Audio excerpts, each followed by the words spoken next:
né? E a distância do ponto P a outra reta seria a mesma forma que você tem. Ali você tem uma expressão bem mais simples, só que a hipérbole aparecia sob uma forma que não é a forma costumeira, né? Essa questão de ser mais simples não, o que eu é até dizer, completamente relativo. Isso é uma escolha. Estou querendo dizer o seguinte, que essa solução, que é extremamente elegante, reflete um conhecimento, uma experiência do professor. Claro. E que o aluno normalmente não teria essa ideia. A ideia mais natural para ele seria tomar um eixo do X como uma das, ou do Y como um dos lados. Aí ele teria outra forma diferente, que não é costumeira da hipérbole, mas que é assim, né? A forma XY norma, né? Ia dar uma coisa desse tipo. Não, ia ter um termo XY aqui. Pois é. Claro, porque ia ter X2 e Y2 também. Ia ter X2, Y2, ia ter um termo XY, aí você tinha que... Então, o método das coordenadas é extremamente poderoso para problemas desse tipo, né? Porque descobriu por onde um ponto pode se movimentar mantendo uma determinada condição. Esse problema, para ser tratado de forma sintética, é possível, mas é muito difícil e precisa de um conhecimento muito grande sobre propriedades da hipérbole. O internalista ainda traz a vantagem da facilidade de utilizar a máquina na solução. Do aspecto computacional, extremamente facilitado. Num problema desse, você pode jogar no computador. Bem, o problema 4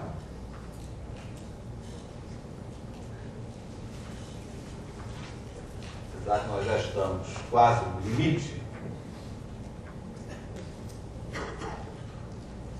mas eu gostaria de, se não puder resolvê-lo inteiro agora, deixar encaminhado para que possamos terminar a tarde.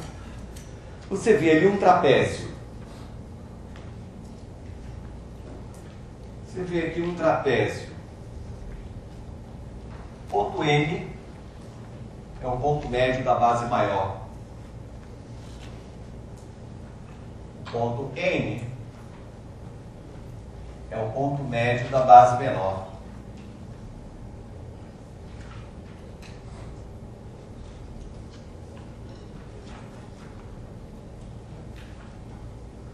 E o ponto P é o ponto de interseção das diagonais. Alguém quer fazer alguma conjectura a respeito dos 3 pontos M, N e P?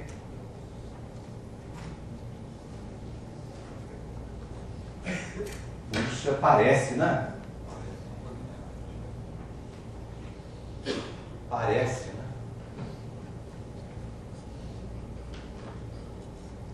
Será que essa reta existe? Isso ocorre frequentemente de nos assustarmos com um fato novo. Eu desenho essa figura novamente, maior, menor, noutra posição, e novamente os pontos parecem colineares. Eu estou frente a uma coisa que nós chamamos de uma conjectura. Parece que está certo isso. Então, nosso problema é realmente demonstrar que esses 3 pontos sempre são colineares.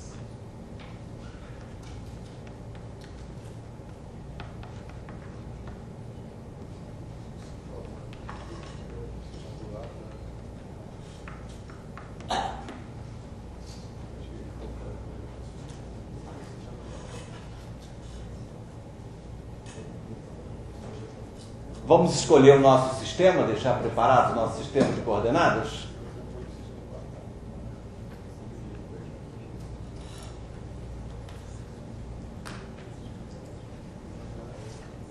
Colocar AB, base maior, eixo OX.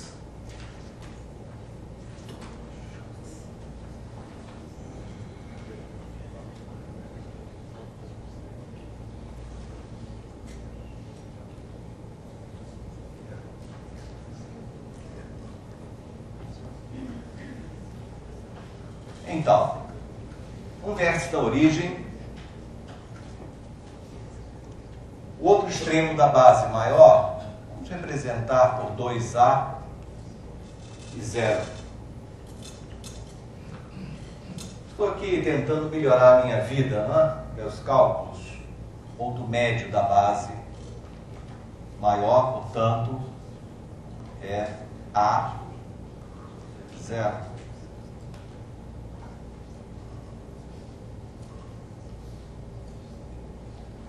O ponto B, vértice da direita da base menor, vamos representá-lo como? Eu vou chamá-lo por 2B, H. H é a altura do trapézio. O ponto C, vamos chamá-lo como? 2C e novamente H.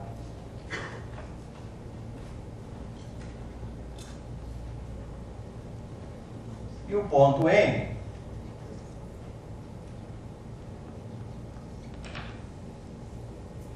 ficaria como?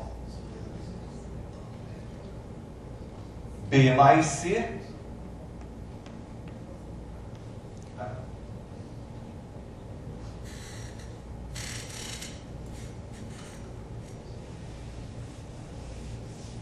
a partir daí, o trabalho é mecânico. A álgebra vai começar a trabalhar. Você vai determinar as equações das retas das diagonais. Isso, a equação da reta que contém os pontos médios. E, enfim, intersectar a reta MN com cada uma das diagonais, mostrando que o resultado é o mesmo ponto. Bom, isso dá algum trabalho, mas não é difícil. É um trabalho mecânico que o aluno precisa também ter experiência nisso.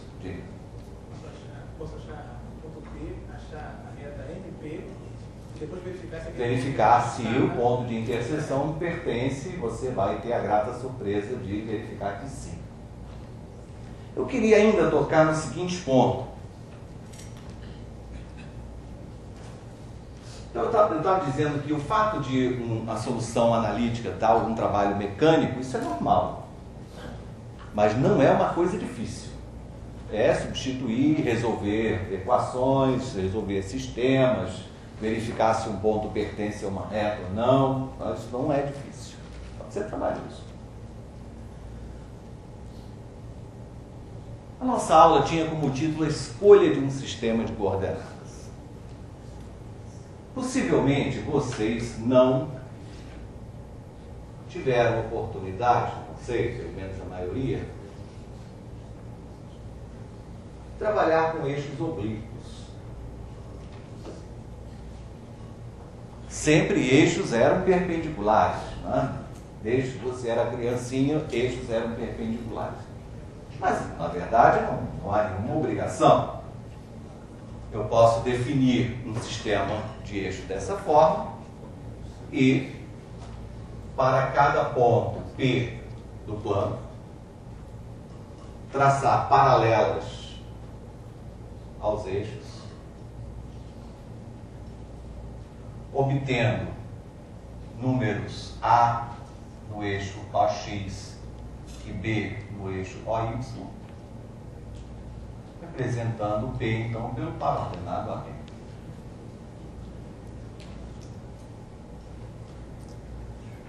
O que ocorre de desvantagem quando eu trabalho assim? A fórmula da distância fica complicada, porque o que antes era a utilização do teorema de Pitágoras, agora necessita de uma lei dos cossenos. porque vai depender do ângulo entre os dois eixos. Mas existe uma coisa que é absolutamente igual no sistema oblíquo e no sistema ortogonal, que é a equação da reta.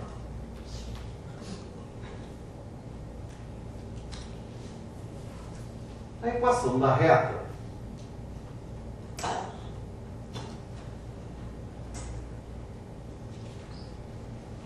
fica da seguinte forma.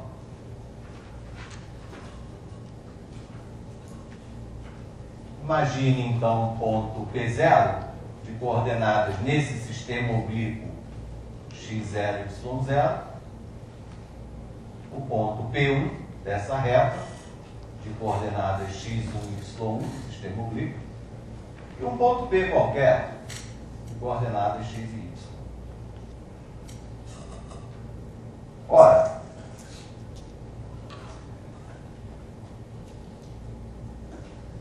a inclinação da reta P0P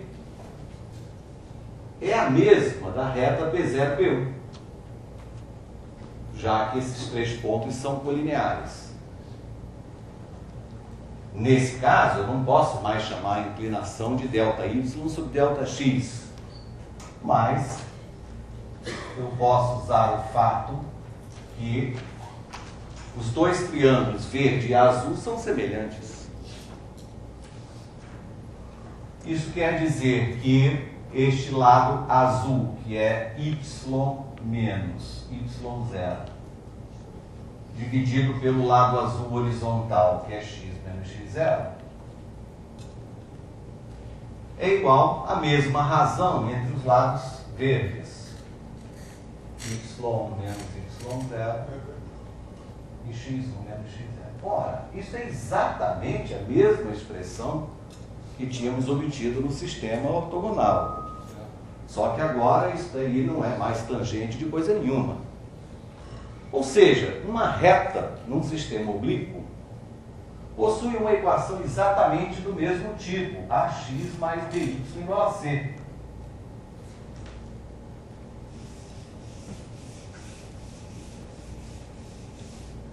Então, este problema do trapézio, eu poderia sugerir uma outra escolha de eixos da seguinte maneira.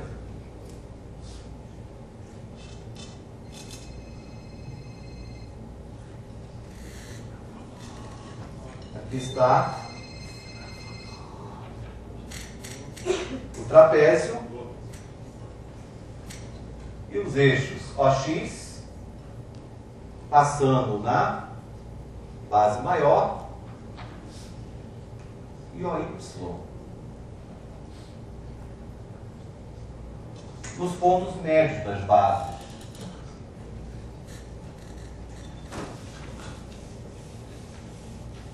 Uma outra coisa que não tocamos ainda no assunto é a questão da unidade de medida.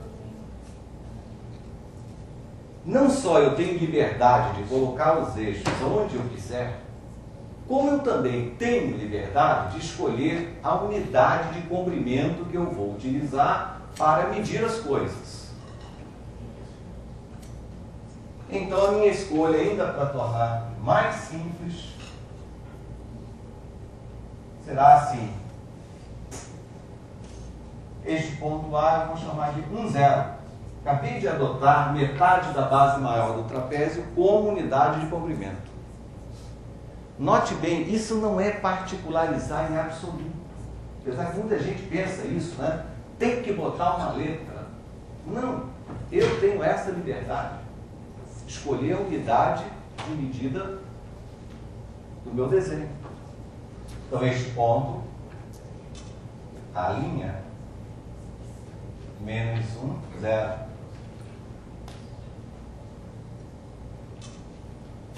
Em cima,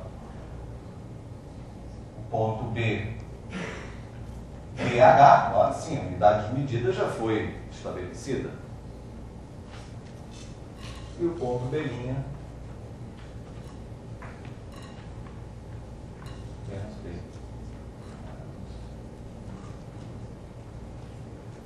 vocês vão reparar, fazendo as contas de um jeito ou do outro, que há imensa facilidade vocês terão nesse caso. A reta que contém esses dois pontos, até é facílimo de escrever, né? Y menos 0 sobre x mais 1 igual a h menos 0 sobre b mais 1. Essa é a equação da diagonal a linha B. A equação da outra diagonal é y menos 0 sobre x menos 1 e h menos 0 sobre menos b menos 1. Ora, aonde cada diagonal corta o eixo y? É no lugar onde a abscissa é 0. Na primeira, x igual a 0 implica em que y igual a h sobre b mais 1. E na segunda, onde a diagonal a abelhinha corta o eixo y? Se x igual a 0, y igual a... Incrível, parece mágica. É o mesmo. Lição final, a escolha do sistema de coordenadas. Isso é um capítulo amplo, mas depende de um pouco de prática para você fazer sim a escolha mais adequada possível. Não estou querendo dizer que vocês passem a ensinar sistema oblíquo para os seus alunos. Tá? Estou falando com vocês, professores. Muitos talvez não tivessem tido oportunidade de ver essas coisas. Tá? Então, em problemas que falem de incidência, paralelismo, colinearidade, o sistema oblíquo funciona igualzinho ao sistema ortogonal. Ele é ruim quando o teu problema envolve distâncias, né? Ângulos, aí as fórmulas ficam mais perpendicularismo, ficam mais complicadas. Mas colinearidade, né? Pertinência, paralelismo, razão entre distâncias, funciona exatamente igual. Trabalhando um pouco mais, né? Você vai ver que a equação circunferências viram elipses. É uma coisa interessante. Muito bem, encerramos por hoje. Se vocês tiverem alguma pergunta, ainda temos alguns minutos. Muito obrigado.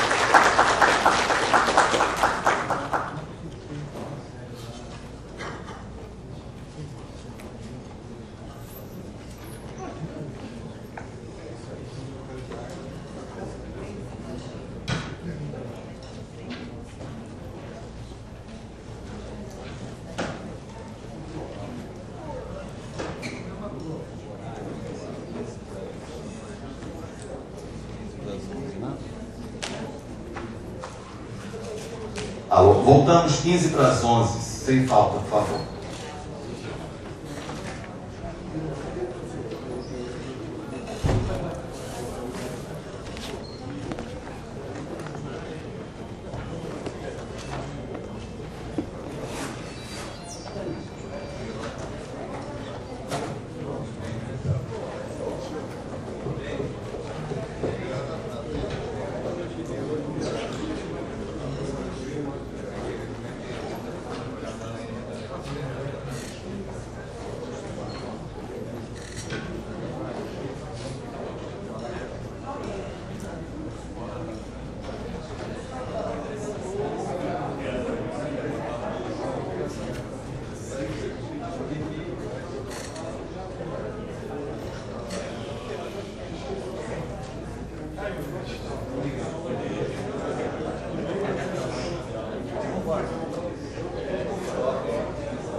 Você voltou à luz, mas ainda estão com problema na rede.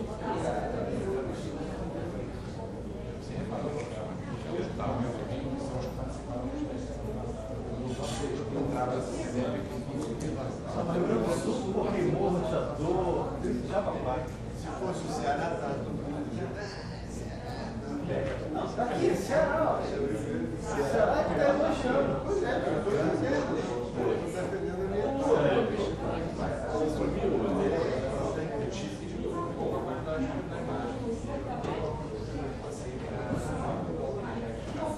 entrou um Leandro agora. Leandro não,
Imagina você editar esse Windows MF, a gente não tem editor para cortar. qual o tamanho que está o arquivo até agora?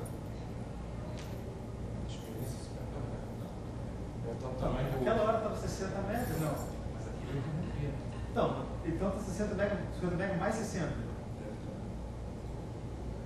Mas não vai fazer muito nexo no computador. Não, está com 29 megas. Deve ser por causa do stream que diminuiu.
Segundo hoje.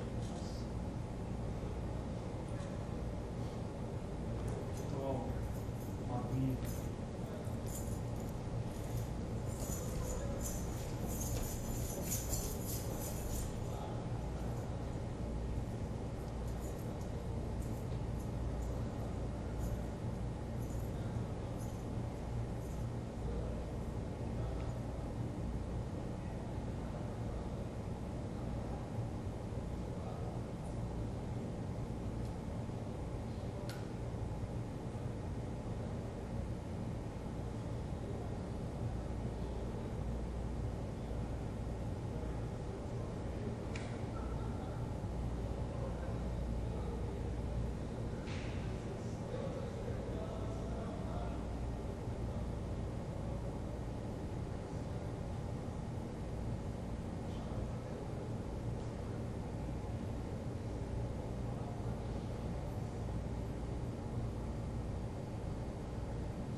Que sanduíche delicioso é aquele, Morgado?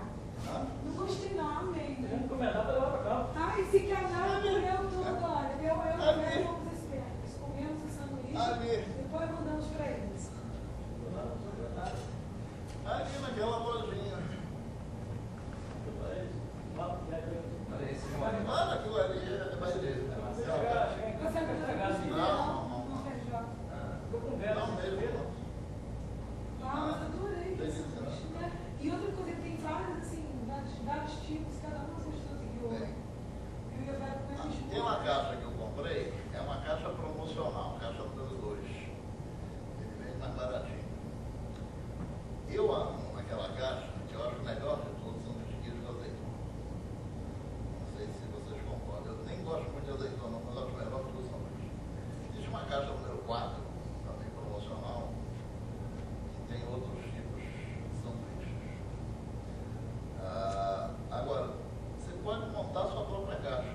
Eu estou olhando lá. Vai sair um preço um pouquinho mais caro, mas Mas eu achei muito gostoso. eu monto minhas caixas em geral, o de palmito, o de azeitona, o de 4 queijos, e o outro, às vezes, eu boto branco canteria, às vezes eu boto cotipó. Caraca, Marcelo, eles ficaram um dia inteiro. Não, Marcelo, Agora, não aquilo é pode super lá. prático. Fim de semana, às vezes, eu detesto o sol.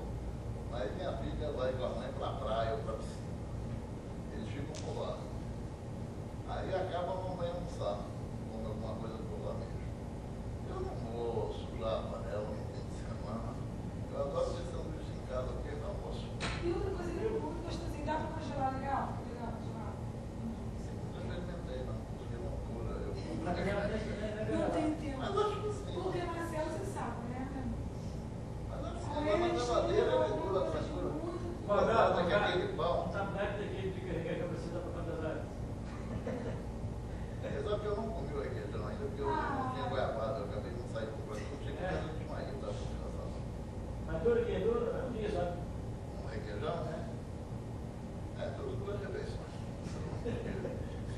E olha, você sabe o que é engraçado? Você sempre mexeu com regiões. Um dia eu fui no supermercado e comprei o Fidelis, que é parecido assim, primeiro formato. Eu fui comer assim, não é que o Roberto tem razão, realmente o requeijão da Copilete ele é mais cremoso e o da Fidelis é mais duro. Aí eu fico pensando assim, realmente. Eu amo aquele dia. Agora eu mantenho sempre essas caixas sobre isso. Eu fiquei apaixonada. Você dá uma fome de noite. Tem coisa melhor para dar uma fome de noite? Você acorda com uma calor, vai ao banheiro, 3 horas da manhã. Comer um negocinho, tem coisa melhor do que aquela casa de fogo. Aquilo ali é um tentado a qualquer higiene. Não pode. Eu e a Vera ontem comemos um sanduíche com a capão. Aquilo não é bom. Essa gente que fez graça na igreja de Itaocá, camarada. Comprou. Aí você vai copiar lá o que eu vou copiar. Não sei o que. Queria mostrar que tinha sanduíche. Eu devo ter em casa, vou procurar. Você estava bom, não consegui receber nada. Não tem outra opção. O pessoal está anestesiado já.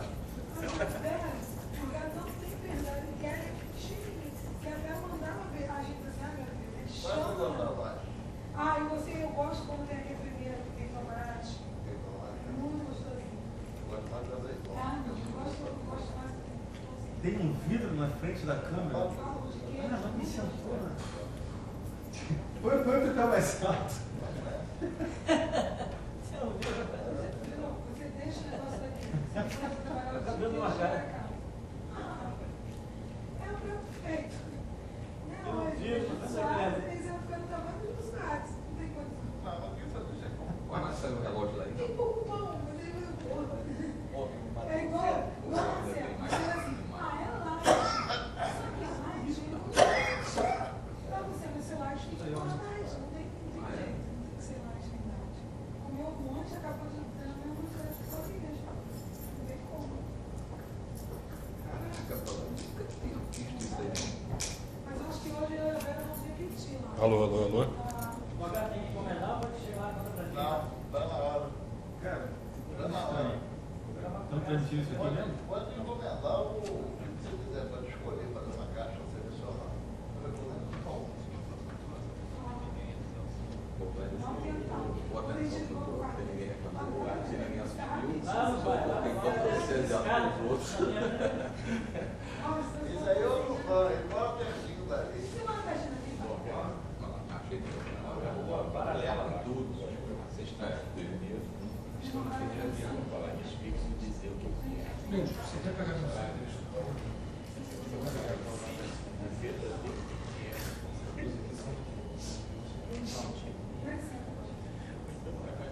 Agora, ficaria melhor a outra câmera aqui embaixo, focando.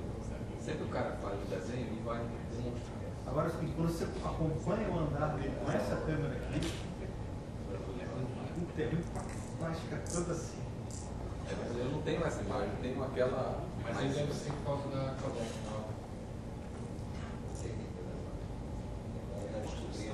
Pois é. Seria uma coisa para evitar movimento. Ter as duas focando a figura e a demonstração. Ó, tô fazendo um movimento. Oi?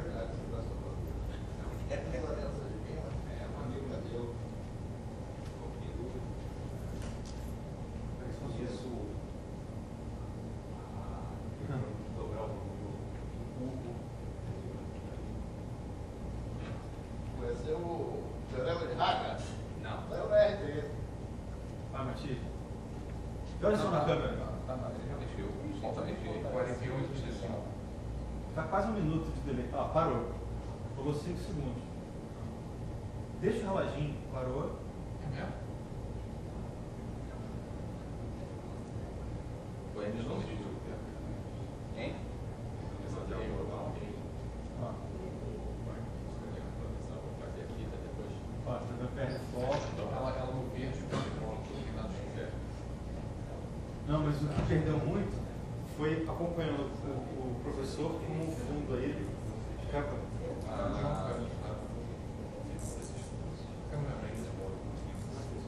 Não, aí para essas tomadas de posição.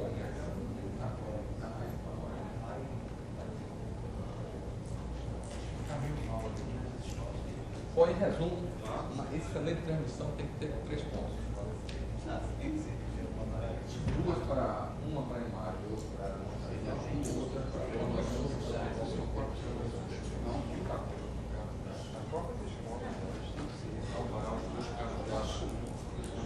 mais controlado, controle remoto.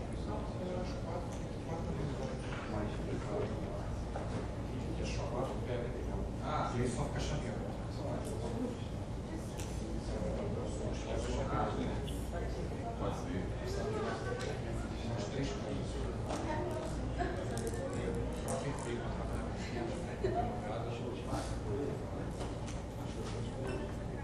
Acho que tem que diminuir mais ainda o campo aqui. Tem papel não? Você viu como é que eu falar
Tem as marcas ali, você viu? Deixa eu ver.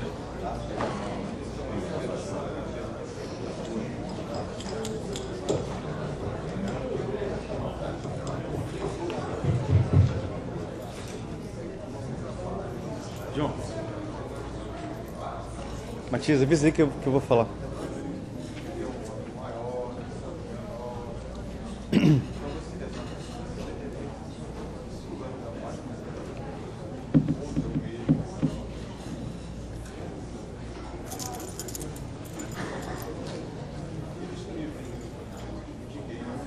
Toque feminino alba. Sou gordo. Foi?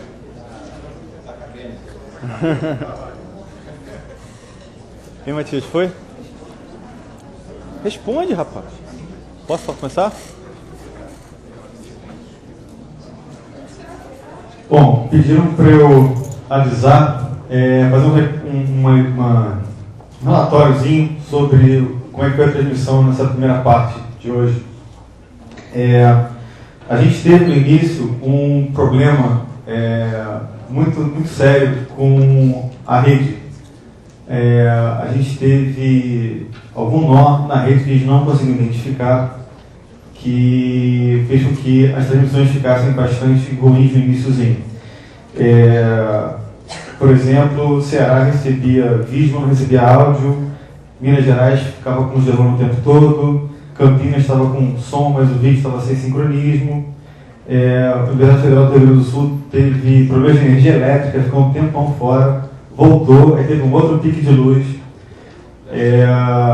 A gente conseguia gerar o sinal aqui perfeito até a RNP. A RNP mandava o sinal para a rede com uma qualidade boa, mas esse sinal estava tendo problemas para chegar em Pernambuco, Ceará, Minas Gerais e Campinas. A gente, no meio da aula, baixou um pouco a utilização de banda e os problemas todos se resolveram. A gente conseguiu transmitir o final da aula com todo mundo já dizendo que estava recebendo com qualidade, com uma imagem boa e o som melhor também. Então a gente espera agora que na segunda parte do dia de hoje nenhum problema ocorra.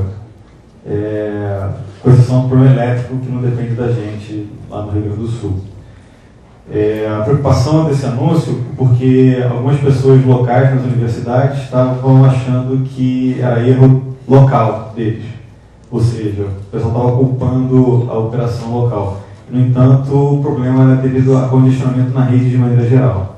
Tá? Então, o problema é que não depende, teoricamente, não dependeria de controle de ninguém no seu tráfego mesmo que existe.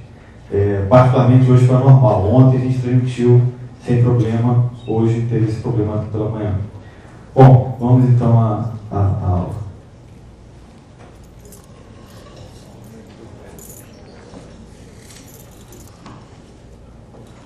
Prefere botar o... Isso aqui é onde? Bolso? Aqui mesmo, em cima? Tá pesado, não? Tá bom assim? Tá bom. Bem, bom dia. Nós temos hoje e amanhã 2 aulas sobre números complexos. Essa primeira aula, teoricamente, deveria ser dedicada à apresentação de números complexos na forma algébrica, e a aula de amanhã, a aplicação da representação geométrica dos complexos. Entretanto, eu vou aproveitar essa primeira aula para responder, ou para formular e tentar responder algumas perguntas muito frequentes e que os livros, em geral, não apresentam a resposta a essas perguntas. A primeira pergunta é: como surgiram os complexos? Por que surgiram os complexos? Eu já li livro de ensino médio dizendo que os complexos surgiram para que as equações de segundo grau tivessem sempre raízes, não? Que é uma maluquice sem par. Não? Na realidade, os números complexos surgem no século XVI. No século XVI,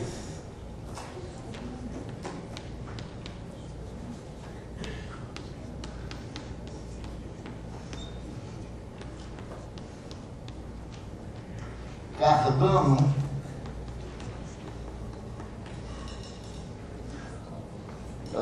publica uma fórmula para resolver equações de terceiro grau.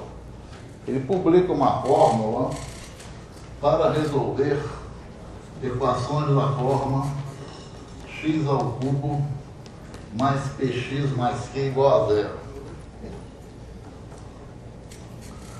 Essa fórmula é até hoje conhecida com o nome de fórmula de Cardano, por ter sido Cardano quem a divulgou. Alguns livros até contam essa história e apresentam a fórmula de Cardano, mas eu não vi ainda em nenhum livro de ensino médio uma dedução da fórmula de Cardano. E essa dedução é até bastante simples, de modo que eu acho que seria enriquecedor para a gente conhecer um pouquinho da história da matemática a respeito, e eu vou deduzir essa fórmula de Cardano, que fez eu ia dizer que fez o Cardano para resolver a equação de terceiro grau, mas na realidade não se deve a ele a descoberta dessa fórmula. Ele foi apenas quem a divulgou. Mas como deduziram essa fórmula? A ideia foi bastante simples. Tentaram decompor a raiz dessa equação como uma soma de duas parcelas, U e V. Chamando então o x de U mais V, a equação transformar seria em U mais V ao cubo, mais P, U mais V, mais Q igual a 0. Fazendo umas continhas, isso aqui é igual a U ao cubo mais V ao cubo, mais 3UV, U mais V, mais P, U mais V, mais Q igual a 0. E arrumando, U ao cubo mais V ao cubo,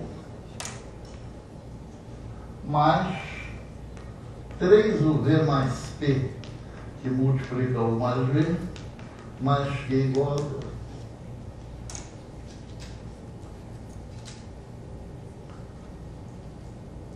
Quem descobriu a fórmula deve ter tido a seguinte ideia: que bom seria se 3UV mais Q fosse igual a 0.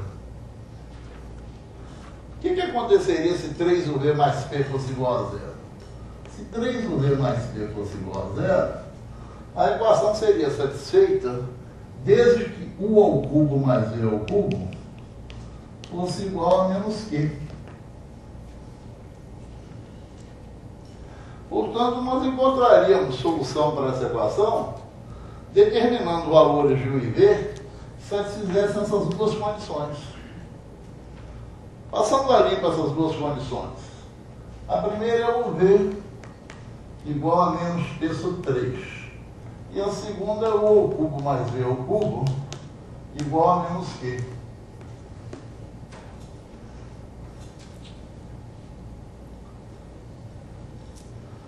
primeira equação pode ser escrita também U ao cubo mais V ao cubo. Perdão, U ao cubo vezes V ao cubo igual a menos P ao cubo sobre 27.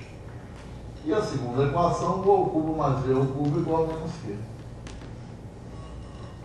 O problema de determinar U ao cubo e V ao cubo é o problema agora de determinar dois números conhecendo sua soma e o seu produto. Mas determinar dois números conhecendo sua soma e seu produto é um problema de resolver uma equação de segundo grau. U ao cubo e V ao cubo são as raízes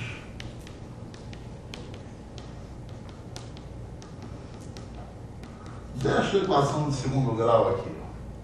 T ao quadrado mais QT menos P ao cubo sobre 27 igual a 0.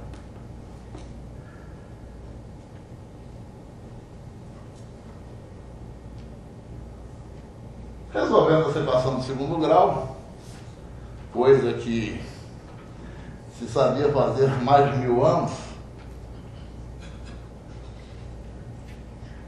aí uma coisa que viola a história da matemática, e é um mau hábito recente no Brasil, de uns tempos para cá, é chamar a fórmula que resolve a equação de segundo grau de fórmula de Bhaskara.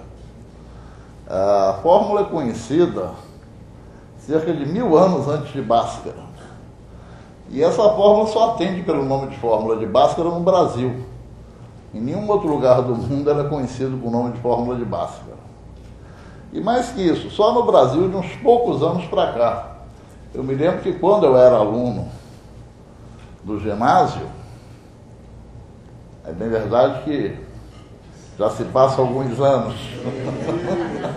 Quando eu era aluno do ginásio, essa fórmula era conhecida com o nome de fórmula de resolução da equação do segundo grau. Só muito recentemente é que essa fórmula no Brasil começou a ser chamada de fórmula de Bhaskara. Eu até quando uso essa fórmula no colégio em que dou aula, eu sempre me refiro a ela como uma fórmula impropriamente chamada por alguns de fórmula de Bhaskara. Mas o fato é que a fórmula que resolve a equação do segundo grau era conhecida, e portanto os valores de T são menos Q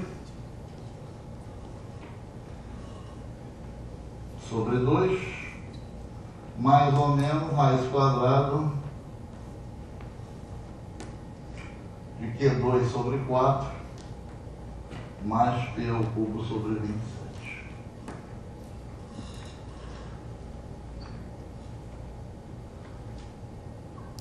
Esses valores de T são os valores de U ao cubo e V ao cubo. E o valor de x é o mais V, ou seja, x é, portanto, raiz cúbica de menos Q sobre 2 mais raiz de Q2 sobre 4 mais Q3 sobre 27 mais raiz cúbica de menos Q sobre 2 menos raiz quadrada de Q2 sobre 4 mais Q3 sobre 27.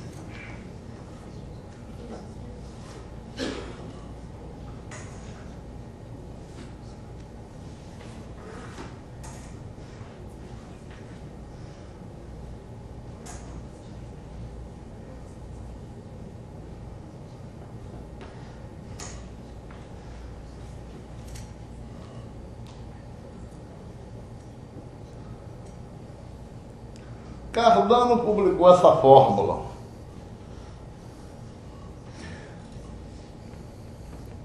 Cardano tinha um discípulo chamado Bombelli.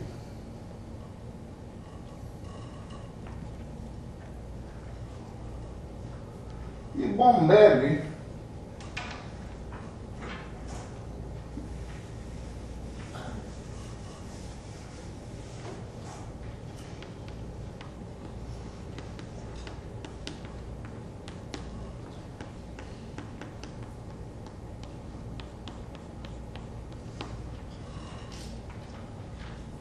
aplicou a fórmula de Cardano,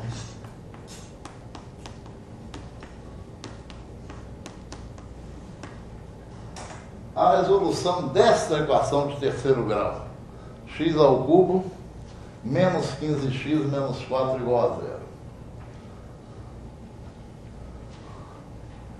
Não é difícil, na base de um instrumento que os matemáticos têm e usam de modo acurado, não é difícil, com base no olhômetro, descobrir uma solução para esta equação. Algum palpite? 4, né? 4 é a solução. Realmente, 4 ao cubo dá 64, 15 vezes 4 dá 60, 64 menos 60 menos 4 dá 0. 4 é raiz. O Bombelli foi aplicar a fórmula do professor dele, do Cardano, a esta equação, e olha o que aconteceu.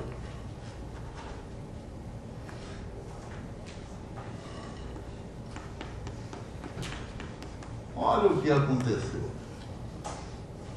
X igual a raiz cúbica de menos Q sobre 2. 2. Mais raiz cúbica, mais raiz quadrada de Q2 sobre 4. Q2 sobre 4. 4. Mais P ao cubo sobre 27. P ao cubo sobre 27 vai dar negativo. 15 ao cubo sobre 27, que é 3 ao cubo. 15 ao cubo sobre 3 ao cubo dá 5 ao cubo. 125.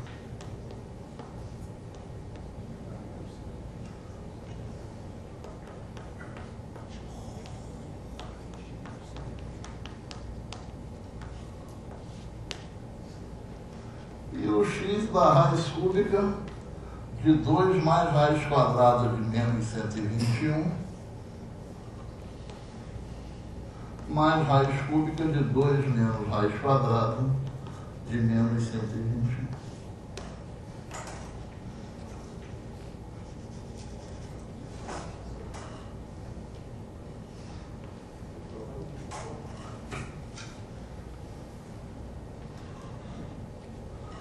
Bom, eu quero lembrar que nós estamos no século XVI, 1500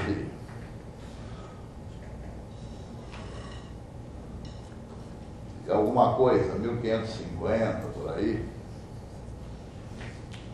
Naquela época, número negativo era olhado com desconfiança. Número negativo não era tratado como se fosse um verdadeiro número. O Wagner até escreveu um artigo para a Revista dos Professores de Matemática, comentando uns escritos do Descartes. E quando o Descartes resolveu um problema de geometria e achava, geometria analítica, achava uma solução negativa, ele considerava aquilo como uma solução. Olha, nesse contexto aí do século XVI, número negativo não tinha alcançado sua cidadania plena dentro da matemática. Imagina o que seria, então, a raiz quadrada de um número negativo. O que certamente qualquer matemático da época faria era começar a achar que a fórmula não presta. A fórmula de Cardano não resolveria qualquer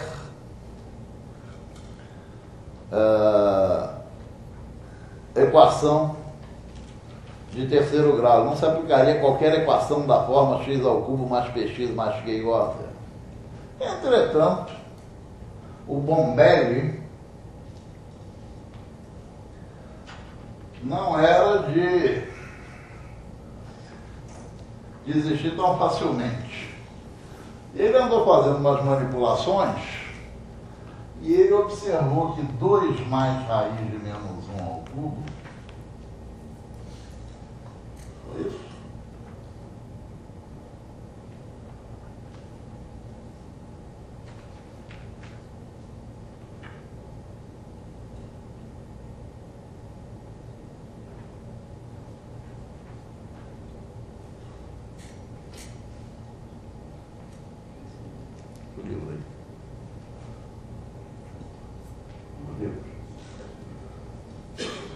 Ele andou fazendo umas manipulações e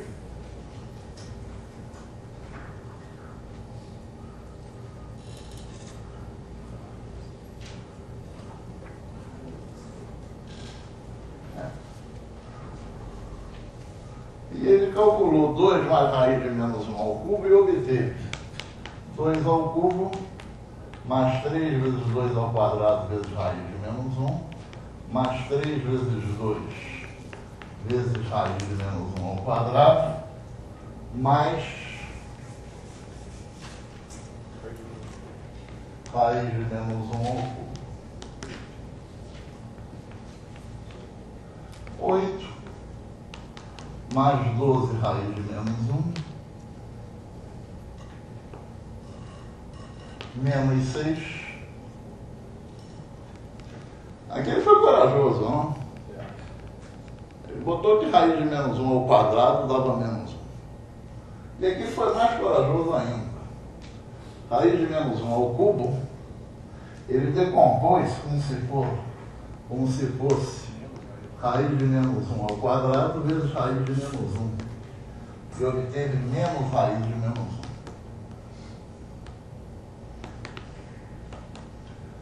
Então, obteve que isso aqui era 2 mais 12 raiz de menos 1.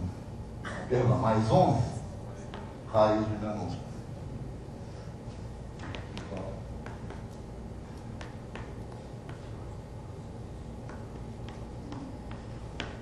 E ele percebeu que se ele trabalhasse com os números, com as raízes de números negativos, como se fossem números, ele concluiria que 2 mais raiz de menos 1 ao cubo seria igual a 2 mais raiz de menos 121. E, portanto, bom, de modo análogo, né, ele concluiria também que 2 menos raiz de menos 1 ao cubo é igual a 2 menos raiz de menos 121. E, portanto, essa fórmula aqui, desde que se tivesse sangue frio para tratar as raízes quadradas de números negativos, como se fossem números, e olha que isso era um ato de coragem, uma época em que nem número negativo era considerado um verdadeiro número, não? Se ele tivesse coragem de tratar as raízes de negativos como se fossem números, o valor de x aqui seria, não? 2 mais raiz de menos 1, mais 2 menos raiz de menos 1, e daria o 4, que se sabia que era a solução. Foi a partir daí que os matemáticos começaram a operar livremente com essas raízes quadradas de números negativos, inventando, portanto, aquilo que hoje a gente chama de números complexos. A desconfiança era tanta que no início eles chamavam esses números não de complexos, e sim de números imaginários. Já era um próprio nome que traduzia a falta de confiança, nesses novos números. E foi assim que surgiram os números complexos dentro da matemática. Mas eles sempre foram tratados com muita desconfiança. Só com o tempo as pessoas vão se habituando a outras ideias e começam a encarar certas coisas que parecem à primeira vista esquisitas, começam a tratá-las com maior naturalidade. Os números negativos passaram a ser tratados como números devido à persistência, né, com o tempo. Né? E os complexos, quando é que eles passaram a ser considerados como verdadeiros números? No século XVIII. Só quando o Gauss começou, o príncipe dos matemáticos, não? Só quando o Gauss começou a usar números complexos e utilizar a representação geométrica dos complexos, é que os números complexos ganharam cidadania plena dentro da matemática. Certo? Então, o primeiro tópico que eu desejava abordar hoje é exatamente esse. Como surgiram os complexos dentro da matemática.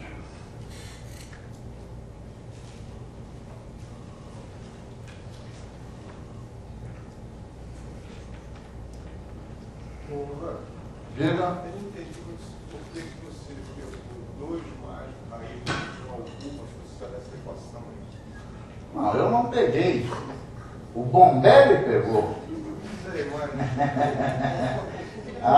Eu não sei. Quiseram saber.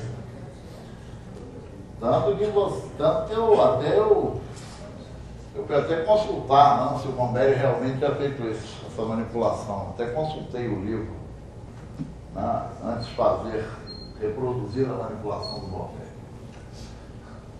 Bom, o Bombelli sabia, que 4 era a raiz.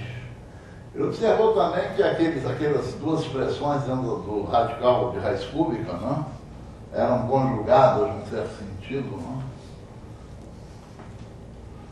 Então ele deve ter feito milhões de tentativas para conseguir mostrar que a fórmula do professor dele funcionava, certo? Mesmo que às custas de tratar raízes de números negativos como verdadeiros números.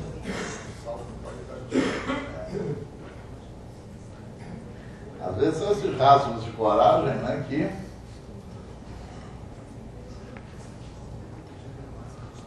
esses rasgos de coragem, aliás, são bastante comuns em matemática.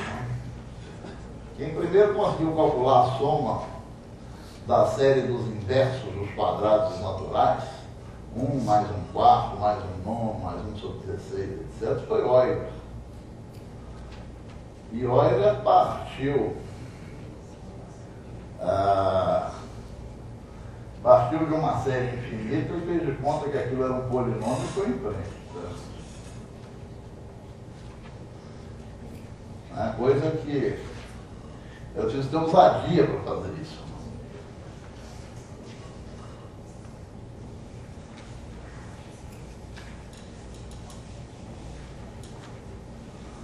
Bom, então eu espero ter respondido a primeira pergunta de como surgiram os números complexos. A segunda pergunta, bastante comum, aparece às vezes em variadas formas. Às vezes aparece da seguinte maneira: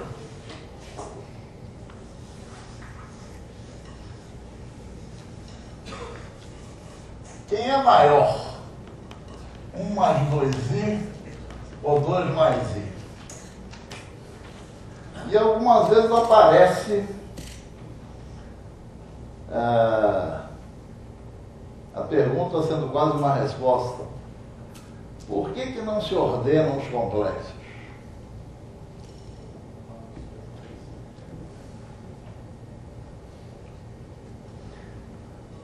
Os nossos livros de ensino médio, eles não tocam nesse fato, não? Por que não se ordenam os complexos?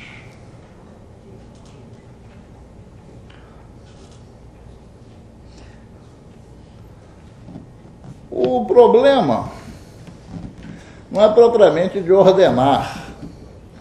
Ordenar complexo a gente podia ordenar. Um complexo é menor que o outro se tiver a parte real, não? Menor do que a do outro. Se as partes reais forem iguais, ele será menor se a parte imaginária de um for menor que a do outro. O problema é que essas ordens, que podem ser criadas, essas ordens não têm nenhuma propriedade interessante. Quais são as propriedades interessantes da ordem dos reais?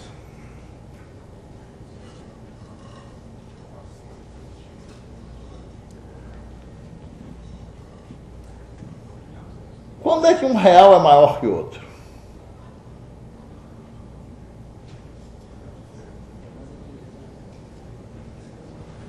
Quando está mais à direita na reta. E quando é que você bota um ponto mais à direita de outro na reta? Quando ele é maior.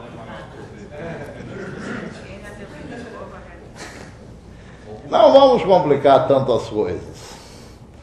Na realidade, nos reais pelo menos, essa história de ser maior, menor, é um disfarce da noção de positivo e negativo, certo?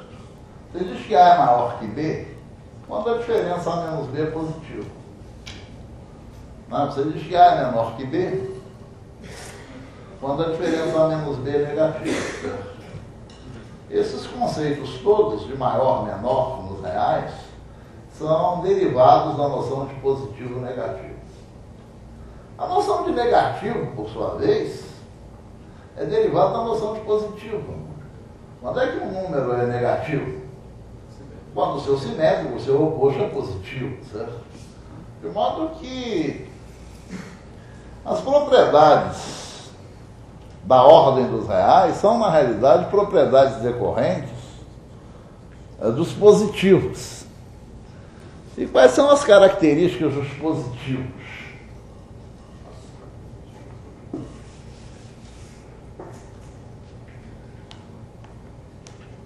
A soma de positivos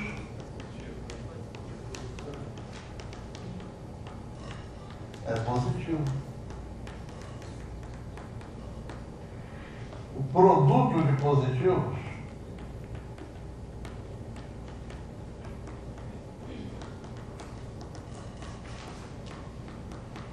é positivo.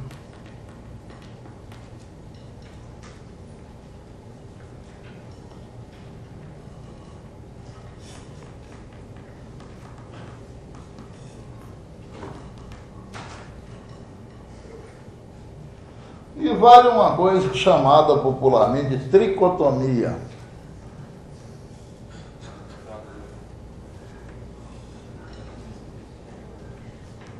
Se X é R$1,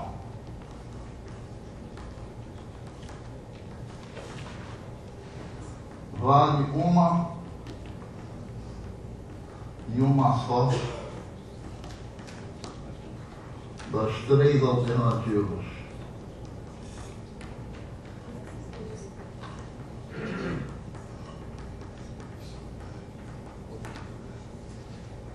X é positivo,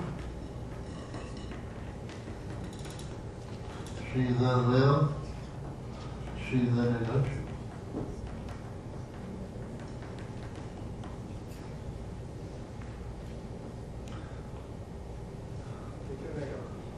Eu defini. O número negativo é aquele cujo simétrico é positivo.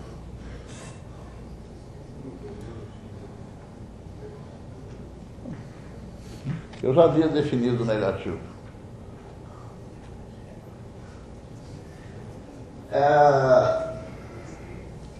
Se nós quisermos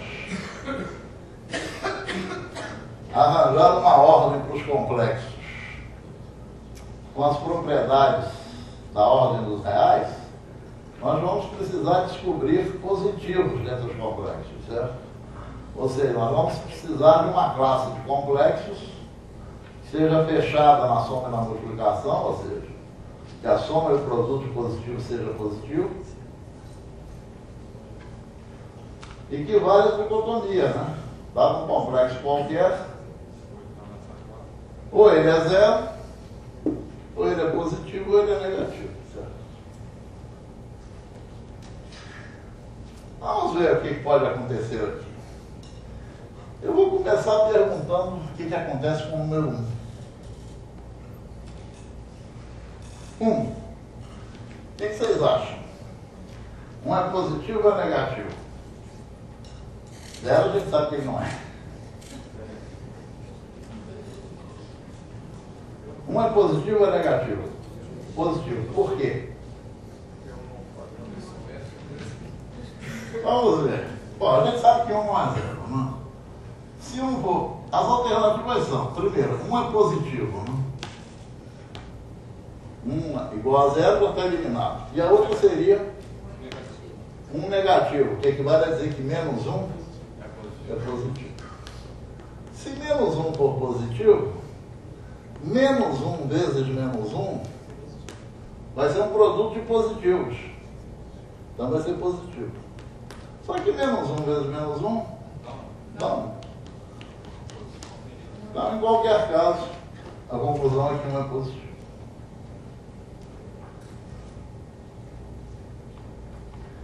Mas agora que nós sabemos, né, com plena certeza, que um é positivo, vamos nos perguntar o que acontece com I. O que acontece com o complexo I com a raiz quadrada de menos 1? Bom, I não é zero, né? Então, ou I é positivo, ou I é negativo, ou seja, menos I é positivo. Se I for positivo, I vezes I é um produto de positivos, então seria positivo. Só que I vezes I é menos 1. Se menos I for positivo, menos I vezes menos I é um produto de positivos. Então também seria positivo. Só que menos I vezes menos I daí ao quadrado dá menos 1. Só que dizer que menos 1 é positivo equivale a dizer que 1 é negativo. E nós sabemos que não é, né? Nós sabemos que 1 é positivo. De modo que é impossível criar uma ordem dos complexos que satisfaça essas três condições. Não? É impossível que a soma de positivos seja positivo, o produto também equivale a tricotomia. Não é propriamente que não consiga ordenar os reais, a gente consegue, mas a gente vai ter uma ordem que não vai ter interesse algum, né? A gente consegue ordenar os complexos, só que vai ser uma ordem que não vai ter, não vai servir para nada, né? Não vai ter nenhuma propriedade interessante, certo?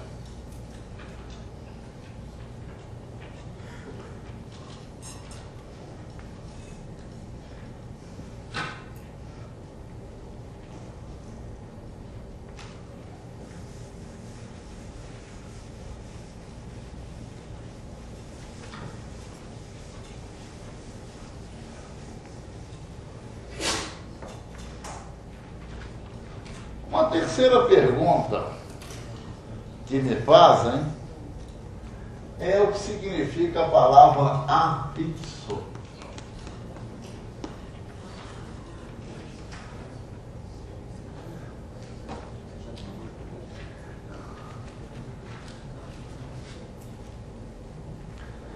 Essa palavra tem sido usada nos livros de ensino médio de hoje em dia. Ela tem sido usada como sinônimo da palavra imagem.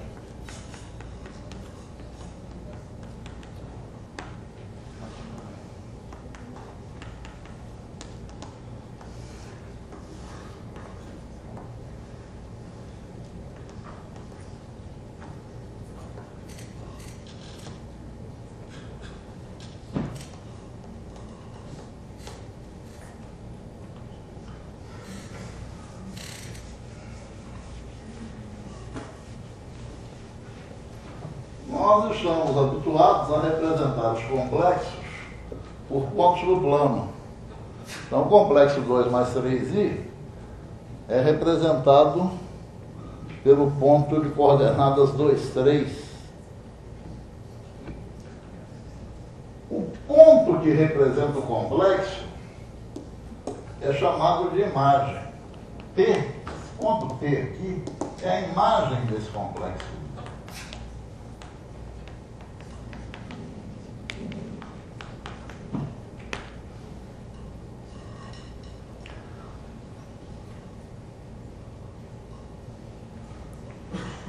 No Império e no início da República, estudava-se matemática no Brasil, essencialmente em livros franceses.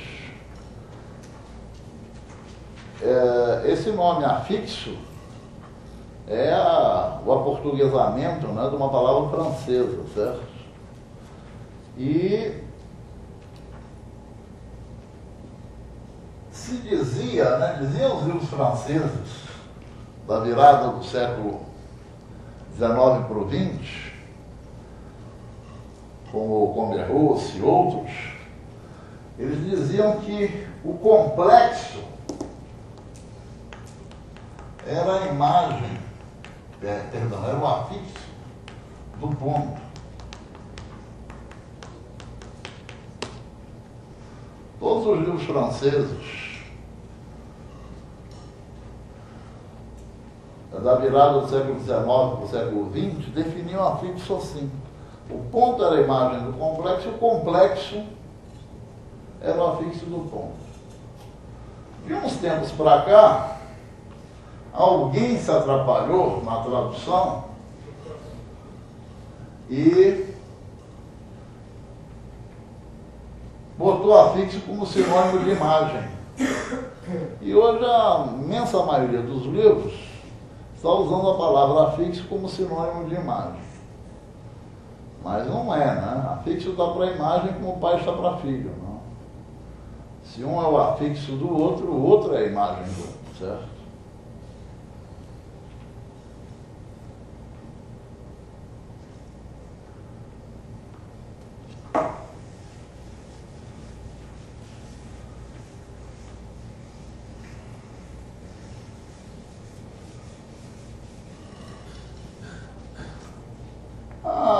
Outra coisa que eu queria abordar ainda hoje era como fazer certas operações com os complexos. Eu vou propor então um problema.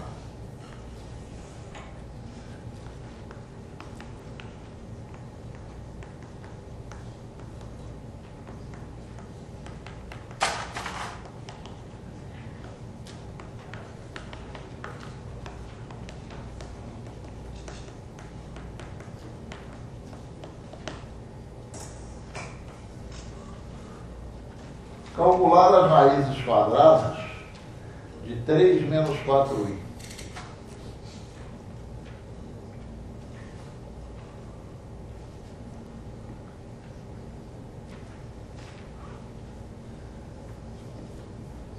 O Wagner me acusou de eu passar problemas grandes.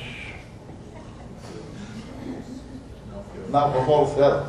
Paulo César me acusou de passar problemas grandes.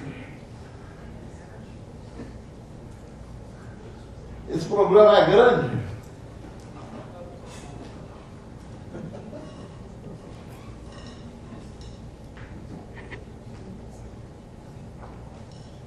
Você mede o tamanho do meu baforado.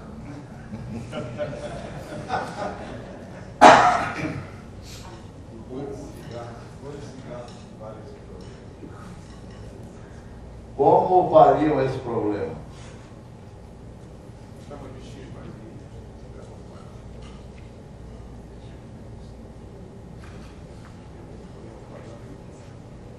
Vamos fazer as contas?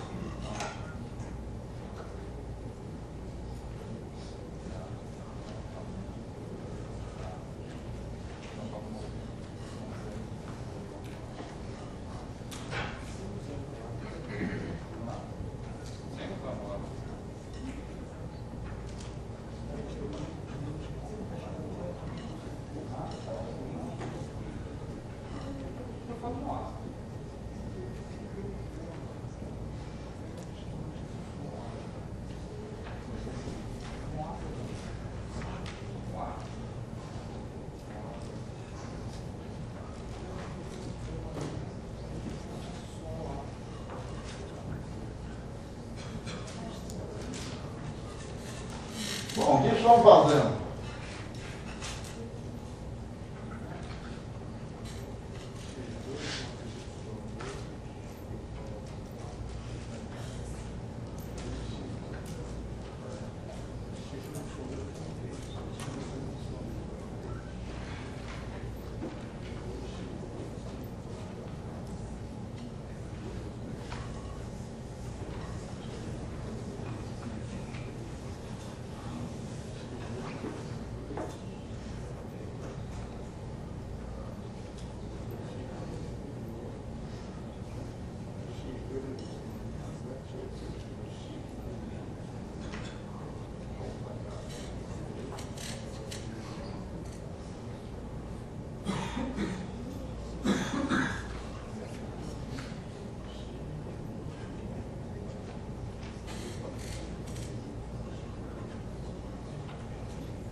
Usualmente se faz é chamar a resposta de x mais y. Então seria a raiz quadrada de 3 menos 4i, x mais y ao quadrado é igual a 3 menos 4i. E agora vamos pagar todos os nossos pecados, né? Fazendo essas contas.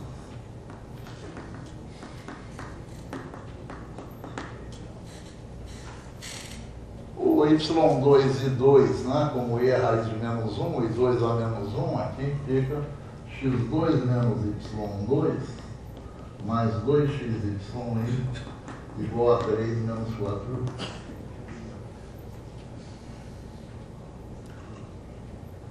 A igualdade desses complexos acarreta que as partes reais são iguais, ou seja, x2 menos y2 é igual a 3, e as partes imaginárias são iguais, 2xy menos 4.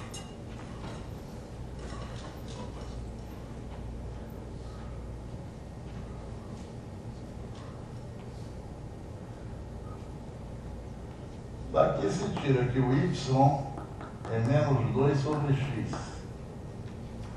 Da segunda equação se tira que o y é menos 2 sobre x. Substituindo na primeira, x2 menos 4 sobre x2 igual a 3. Arrumando x4 menos 3x2 menos 4 igual a 3. Dá uma equação biquadrada, não? É uma equação de segundo grau disfarçada. E na equação de segundo grau, a soma das raízes é 3 e o produto menos 4. 4 e menos 1.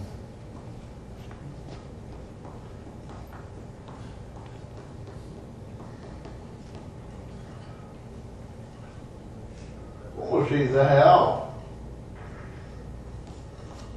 eu fico apenas com x2 igual a 4 e dá x igual a mais ou menos 2. Se o x for 2, o y é menos 1. Se o x for menos 2, o y é 1. Então há duas respostas. 2 menos i, menos 2 mais i.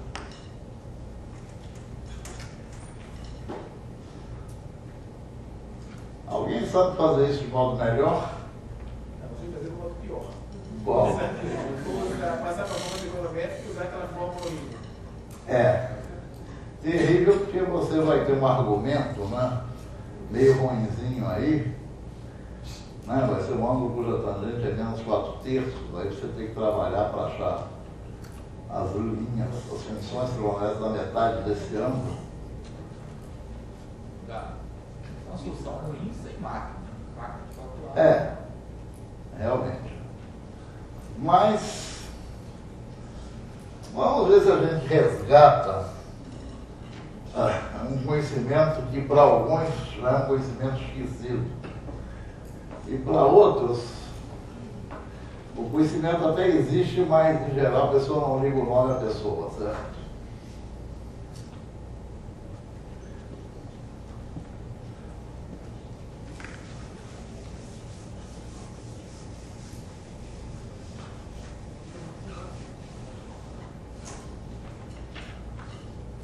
Vocês já ouviram falar numa fórmula chamada fórmula de transformação de radicais duplos?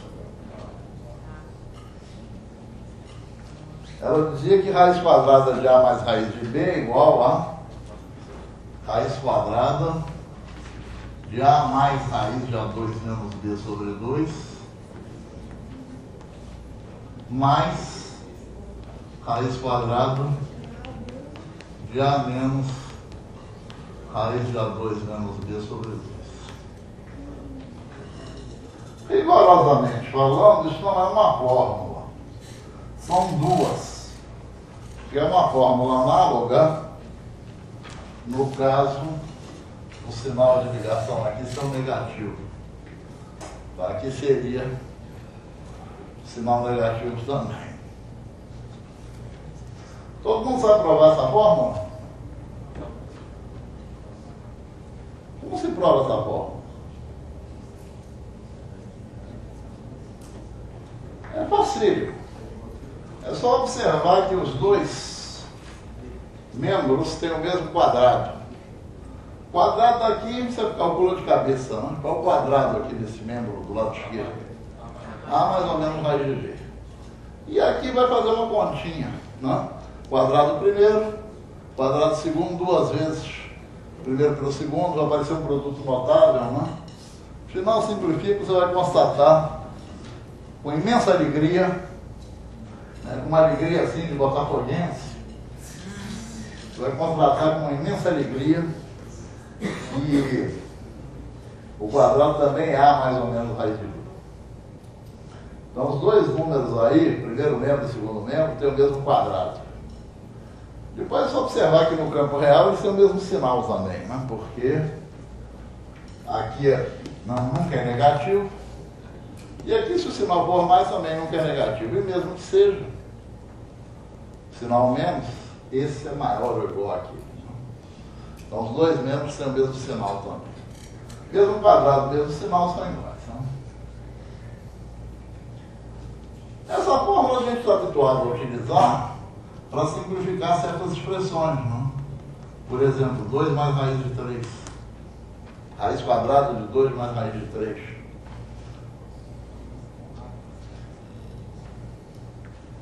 Aqui o A é 2, não? O B é 3.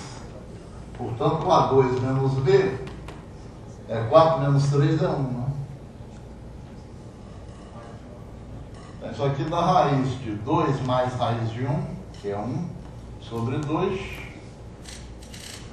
2 menos raiz de 1, que é 1 sobre 2. Sinal de ligação é o mesmo. Sinal de ligação aqui é mais.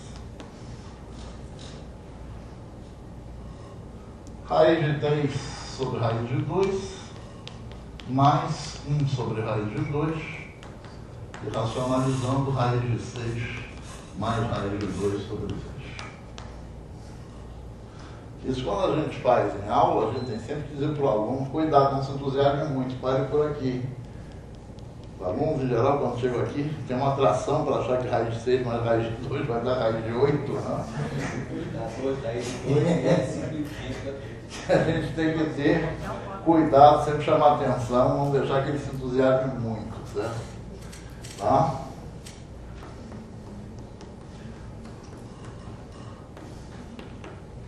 Esse aqui, por exemplo,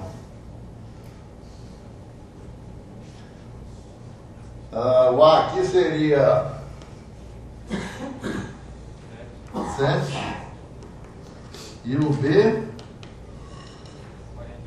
tem que estar dentro da raiz, né? Primeiro tem que mandar o 4 aqui para dentro, não? O B 48. o que dá o A2 menos B igual a 1. Você der esses dois exemplos, você chama a atenção do aluno que não vai pensar que o A2 menos B dá sempre 1, foi uma coincidência, certo? Não, porque também há certos livros por aí que eles suprimiram a atitude matemática de provar as coisas. A atitude matemática preferida de certos livros é a observação. O cara observa dois exemplos e aí conclui, né? São verdadeiros best-sellers. Né? Eles só fazem observar. Aplicando a fórmula aqui da raiz quadrada de A mais raiz de A2 menos B sobre 2, raiz de A menos raiz de A2 menos B sobre 2. O sinal de ligação agora é o sinal menos. Né? 7 mais 1, 8 sobre 2, 4. Raiz de 4 é 2. 7 menos 1, 6 sobre 2, 3. Raiz de 2 menos raiz de 3.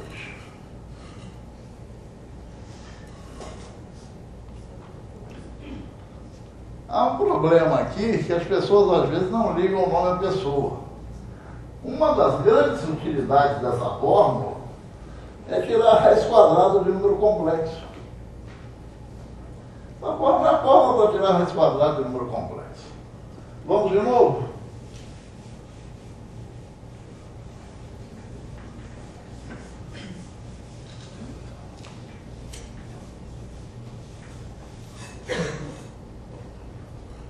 Calcular as raízes quadradas de 3 menos 4i.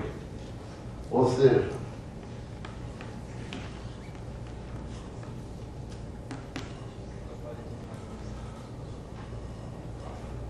eu transformo esse 4i aqui num radical, uma raiz.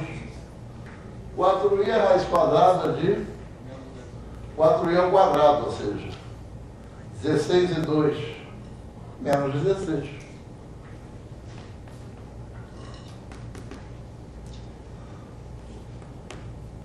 Virou um radical duplo, aplicamos a fórmula.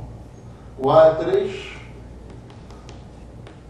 o B é menos 16, portanto o A2 menos B,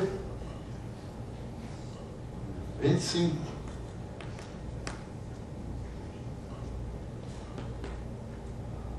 Então, raiz de A mais raiz de A2 menos B sobre 2, raiz de A menos raiz de A2 menos B sobre 2. Sinal de ligação, menos. 3 mais 5, 8 sobre 2, 4. Raiz de 4 é 2. 3 menos 5, menos 2 sobre 2 é menos 1. Raiz de menos 1. As raízes, portanto, são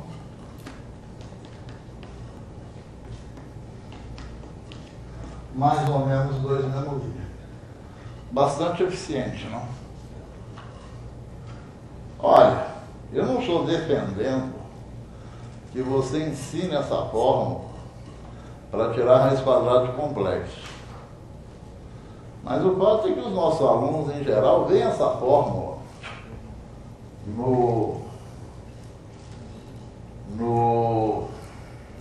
na oitava série. Então, se ele sabe essa fórmula, aproveite.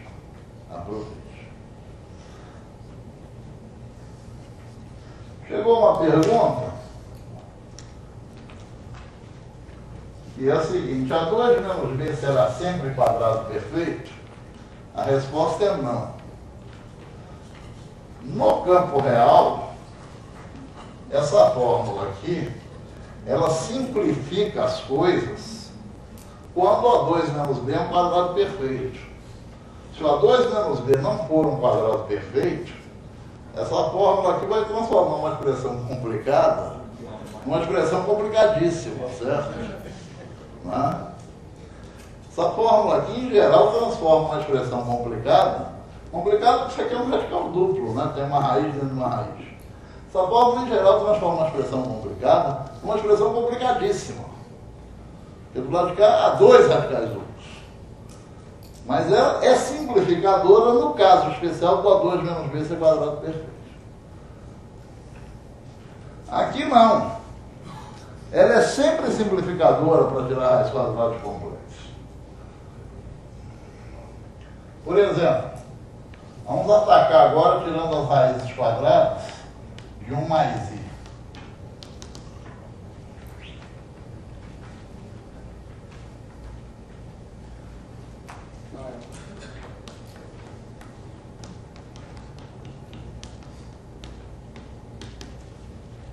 O nosso A aqui vai ser 1, o B vai ser menos 1 e o A2 menos B, 2. Aplicando a fórmula. Raiz quadrada de A mais raiz de A2 menos B sobre 2, raiz de A menos raiz de A2 menos B sobre 2. Mais aqui na ligação.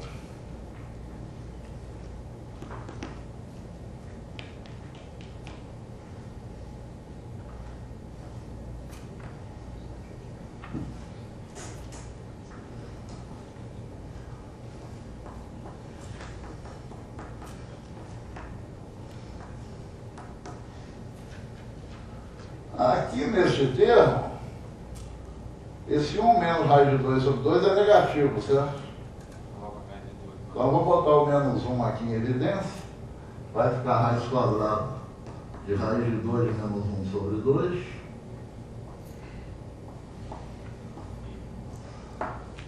E aí o menos 1 aqui, o raiz de menos 1. Vira aí.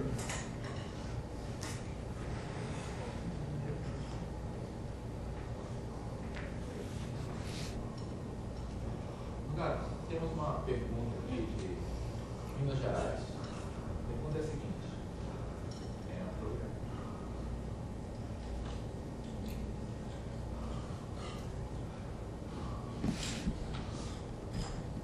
Não, acho que dá para me ouvir.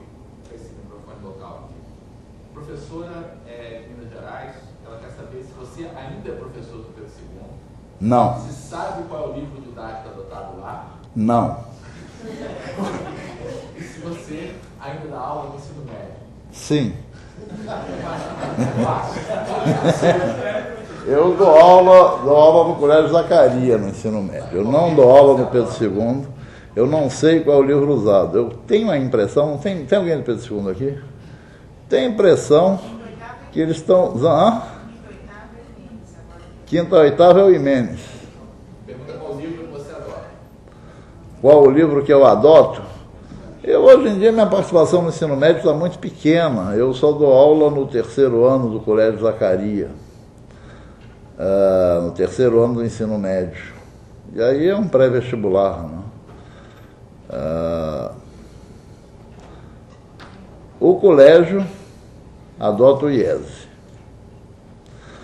Agora, a minha opinião sobre livros é a seguinte: eu li vários livros aí para o exame de textos e a minha impressão a respeito de livros para o ensino médio é que os melhores são IESE, Manuel Paiva, Dante. Se bem que eu sou mais especialista nos piores, porque na análise dos livros foi feito um sorteio e realmente, embora tivesse me cabido o IESE, também me couberam outros livros terríveis. De qualquer maneira, o meu ponto de vista a respeito de livros está disposto no exame de textos. O exame de textos é um livro publicado pela Sociedade Brasileira de Matemática em que nós analisamos todas as coleções, não volumes únicos, todas as coleções de livros para o ensino médio, publicadas 12 coleções de livros para o ensino médio. Acho que esse livro é um livro importante. Está disponível na internet, Paulo Céu? O texto está disponível na internet. Qual é o endereço?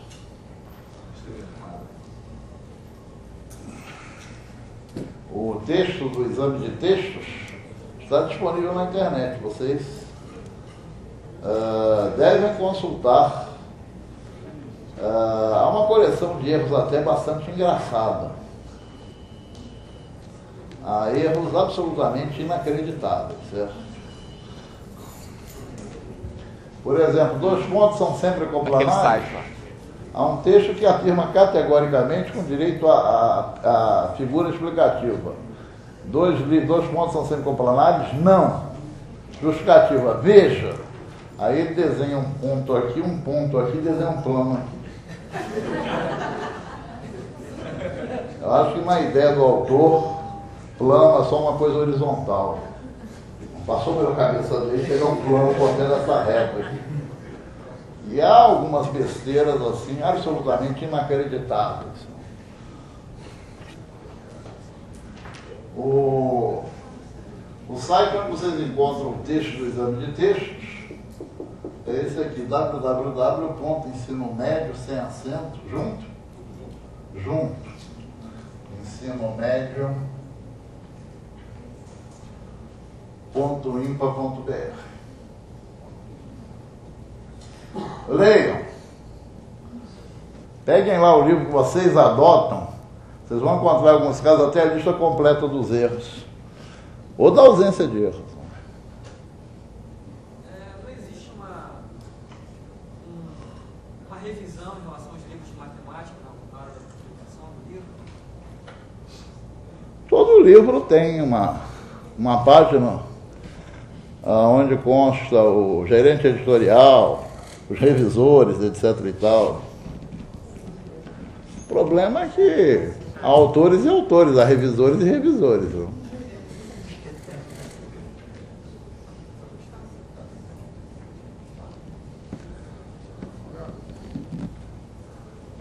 Naquele seu segundo exemplo, você acha válido, numa 8ª série, chamar a atenção da possibilidade de truquezinho de desmembrar aquele 7 em 4 mais 3 e 4 horários?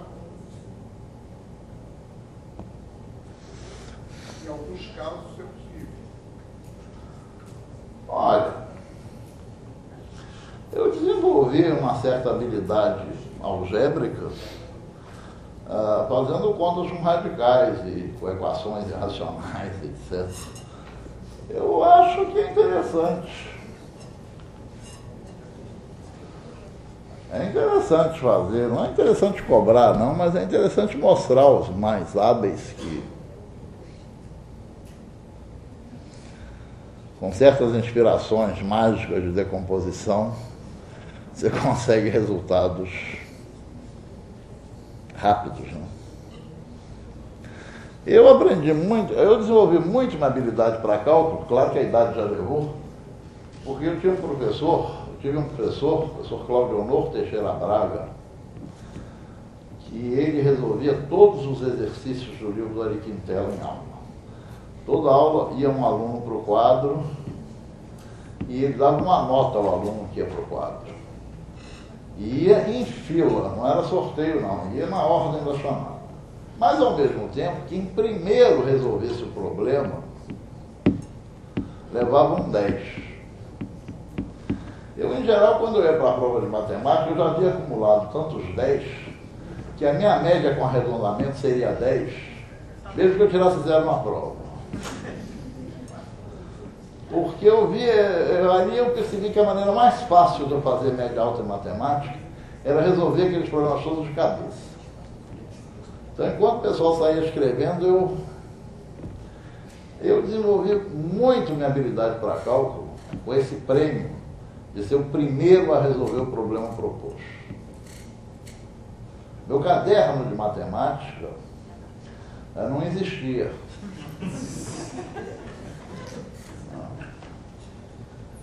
Assim como o Elon faz elogios ao professor de matemática dele, o Benjamin, né? Não? Benjamin de Moraes? É Benedito de Moraes? Eu passo os meus ao Cláudio Honor Teixeira Braga, que foi meu professor no Colégio Zacaria. Foi um excelente, maravilhoso professor de matemática.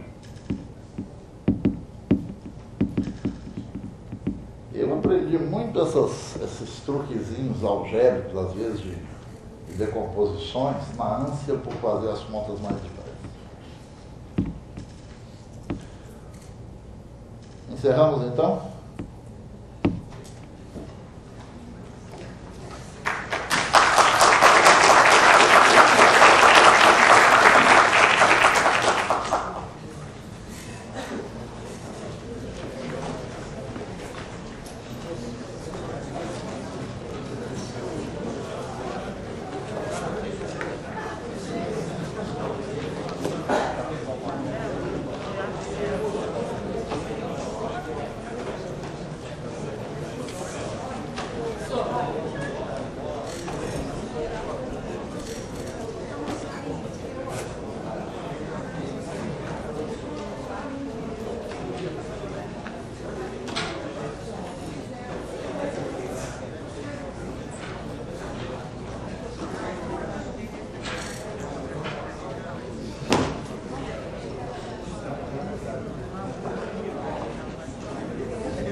Posso apagar aqui?